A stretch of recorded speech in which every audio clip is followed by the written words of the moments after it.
السلام علیکم ورحمۃ اللہ وبرکاتہ حامد و مصلی بعد اعوذ باللہ من الشیطان الرجیم بسم اللہ الرحمن الرحیم الحمد للہ رب العالمین۔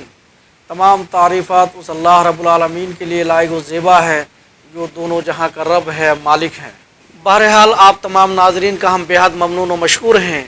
کہ اتنے کم وقتوں میں آپ لوگوں نے جو ہمیں محبت عطا کیا ہے یہ کم نہیں ہے۔ اس کے لیے ہم کن الفاظ کے ساتھ آپ تمام ناظرین کا شکر ادا کریں، اس کے لیے میرے پاس الفاظ کی کمی پڑ رہی ہے۔ آپ تمام ناظرین سے پرخلوص اور مؤدبانہ گزارش ہے کہ سیمانچل گیان کیندرا کو subscribe, follow, like, share, comment ضرور کریں تاکہ آپ تک دین کی باتیں ہم کو پہنچانے میں مزید آسانی فراہم ہو سکے۔ شکر اللہ، جزاکم اللہ تعالی احسن الجزا۔ جی محترم ناظرین، یہ جو ہے شیخ سے جیسے ہم لوگ استفادہ حاصل کر رہے تھے، بہت اچھی باتیں ہو رہی تھی، لیکن تیسرا سوال شیخ کے سامنے ہم پیش کرنا چاہیں گے جو آج کل عام طور پر دیکھا جاتا ہے کہ کسب حلال کی کافی اسلام مذہب میں اس کی اہمیت بیان کی گئی ہے اور انسان کو حلال کمائی کر کے کھانا ہی چاہیے، بہت نیکی کا بھی کام ہے۔ لیکن شیخ سے ایک چیز ہم وضاحت چاہیں گے کہ اللہ جیسے پاک ہے اور پاکیزگی کو اللہ تعالیٰ پسند بھی زیادہ کرتا ہے، تو ایسی حالت میں اس کی وجاہت کیا ہو سکتی ہے کہ اللہ جب پاک ہے پھر پاکیزگی کو پسند بھی کرتا ہے؟ اس کی تو وجاہت چاہیے، لیکن اس کے ساتھ ساتھ یہ بھی ذرا واضح کیا جائے کہ کسی بھی انسان کے پاس اگر کمایا ہوا دھن دولت ہے جو چوری کا ہو یا پھر اس طرح سے ناجائز راستے سے کمایا ہو، جو حرام راستے سے کما کے رکھا ہے، اور آج کے ڈیٹ میں وہ بندہ توبہ کر رہا ہے کہ اللہ میں جو گناہ کیا میں کیا، لیکن اب نہیں کروں گا آئندہ اس طرح کے گناہ، تو اس کے پاس جو کمایا ہوا گھر ہے اسی پیسے کا، اسی کا کپڑا لتا ہے، اسی کا کاروبار ہے، اسی کا بلڈنگ بنا ہوا، اسی کا کچھ اماؤنٹ اس کے پاس ہو سکتا ہے کہ روپیہ کے شکل میں جمع ہو، تو اس حالت میں یہ بتائیے کہ غلط طریقے سے کمایا ہوا پیسہ اس کے پاس جمع ہے اور آج وہ توبہ کر رہا ہے، تو جمع خوری جو کر کے رکھا ہے اس پیسے کا وہ کیا کرے گا؟ اب اس کے بارے میں ذرا واضح کریں۔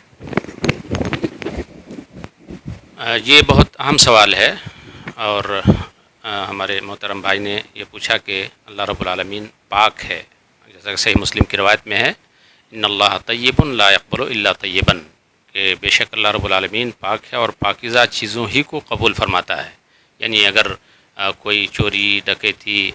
غلط طریقے سے یتیموں کا مال ہو، ہڑپ کیا ہوا مال ہو، مختلف طریقوں سے غلط کمائی کا مال اگر اس کے پاس ہے اور وہ اللہ کے راستے میں صدقہ و خیرات کرتا ہے تو اللہ تعالیٰ اس کو قبول نہیں کرتا ہے، بلکہ حلال کمائی ہو، پاکیزہ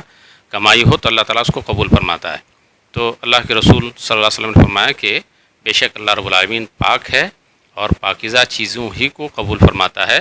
اور مومنین کو بھی اسی چیز کا حکم دیا ہے جس چیز کا حکم رسولوں کو دیا ہے، اسی حدیث میں آپ نے فرمایا۔ اور مومنین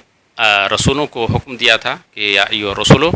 کلوا من الطیبات واعملوا صالحا، پاکیزہ چیزوں کو کھاؤ اور نیک عمل کرو، اچھا عمل کرو۔ اور اسی طرح سے مومنوں کو اللہ تعالیٰ نے فرمایا یا ایھا الذین آمنوا کلوا من طیبات ما رزقناکم، جو ہم نے تمہیں عطا کیا ہے ان میں سے حلال اور پاکیزہ چیزوں کو کھاؤ۔ تو پاکیزہ چیزیں، حلال روزی کھانے کی بڑی اہمیت ہے، اور ایک مسلمان آدمی چونکہ آخرت کی اس کو فکر دامنگیر ہوتی ہے، آخرت کے بارے میں سوچتا رہتا ہے، تو وہ حلال، اور قیامت میں اس کے بارے میں پوچھا بھی جائے گا، کمائی کے بارے میں خاص کر کے سوال ہوگا، وعن مالہ فیما کیف اکتسبہ، کیسے کمایا ہے، وفیما انفقہ، اور کیسے اس کو خرچ کیا ہے، کہاں پہ خرچ کیا ہے، تو یہ خاص سوال ہوگا کل قیامت میں۔ اس لیے مومن کو، مسلمان کو ہمیشہ پاکیزہ اور حلال روزی ہی کھانی چاہیے۔ اسی حدیث کے آخر میں یہ بھی ہے کہ ایک آدمی لمبا سفر کر کے جاتا ہے، سفر کی حالت میں ہوتا ہے، اور وہ اپنے ہاتھوں کو آسمان کی طرف بلند کر کے اللہ رب العالمین سے دعا کرتا ہے، حالانکہ اس کا کھانا، اس کا پینا اور اسی طرح اس کا کپڑا لتا اور اس کی غذا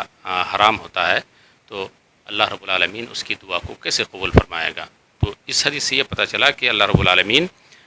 حرام کمائی سے خرچ کیا ہوا مال قبول نہیں کرتا، اور اگر کوئی حرام کمائی کے ذریعے سے یعنی کھاتا ہے، اسی سے پیتا ہے، اس کا لباس بھی حرام ہو، اس کی غذا بھی حرام ہو، تو اللہ تعالیٰ اس کی دعا بھی قبول نہیں کرتا ہے۔ جہاں تک رہی بات اس سوال کہ اگر کسی نے غلطی سے، غلط طریقے سے کمایا ہے مال اور پھر وہ توبہ کرتا ہے اور آئندہ نہ کرنے کا عزم کرتا ہے، تو پھر اس مال کا کیا کرے؟ تو اس کے بارے میں علماء نے یہ کہا ہے کہ اگر ممکن ہو، توبہ کی کچھ شرائط ہیں، عزم مصمم کرے کہ آئندہ نہیں کریں گے، اور جو کچھ کیا ہے اس پر پشیماں ہو، نادم ہو، اس کو ندامت اور شرمندگی ہو، اور اگر ممکن ہو جس کے ساتھ اس نے ظلم کیا ہے، جس کا مال ہڑپ کیا ہے، یعنی یہ کسی کی چوری کی ہے، کسی کی ڈکیتی کی ہے، اگر ممکن ہو اور اس کا مال لوٹانا تو اس کا حق اس کو ادا کر دے گا، اگر لوٹانا ممکن ہو تو اس کو ادا کر دے گا، جس کا ہے اس کو واپس کر دے گا، اور اگر ممکن نہ ہو تو جیسا کہ سود والا مسئلہ ہے، سود کا مال اگر غلط طریقے سے آیا ہے اس کے پاس یا بینک وغیرہ سے آتا ہے تو اس پیسے کا کیا کرے گا؟ تو اس سلسلے میں علماء یہ کہتے ہیں کہ